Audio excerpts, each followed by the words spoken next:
We are Fedbank Financial Services Limited. Our mission is to empower emerging India with easy access to loans.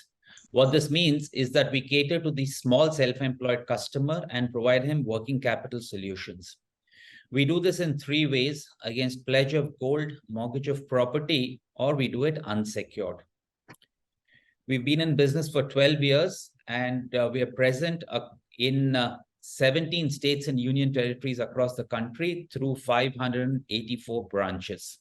India has the world's largest stock of privately held gold. Okay?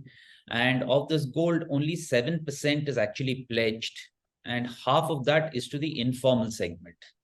So the opportunities in lending against gold include formalizing the informal as well as expanding the overall pie. Okay. Now, historically, borrowing against gold has been part of the social fabric in South India, okay, whereas the rest of India is just about recently begun to discover the benefits of pledging gold and borrowing for working capital. So the opportunities for lending against gold are largely outside South India, and that part of the country is significantly underserved. Okay. Now, obviously, there are operational challenges which one needs to surmount when it comes to lending against gold. Every branch needs to be protected. Okay, there's a vault, there are cameras, there are motion sensors, there are infrared heat sensors. So all of this has to be in place before you do your first loan in a particular branch. So the complexity and challenges of lending against gold are largely operational. There are 5 issues which are live then, and put together about 7,000 crores is going to be raised from the primary markets. But we've seen issues which are larger than this, single issues which are larger than this. So the market probably has appetite to support all these issues. That is my belief. With regards to the recent RBI circular, my understanding is that the intent of the circular is to curb the exuberance and the huge growth that we are seeing in consumption-related loans, which are delivered unsecured. Okay? Yeah.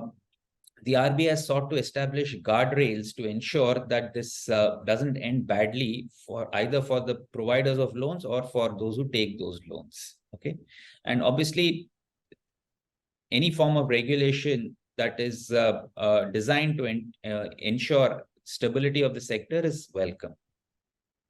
Now, our loans are for working capital. Almost all our loans are to the priority sector, and they are meant for working capital. So we believe that we are outside the ambit of this circular as far as the loans are concerned.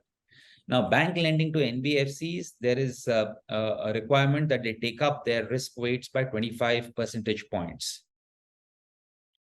So obviously, that will have an impact in terms of cost of borrowing.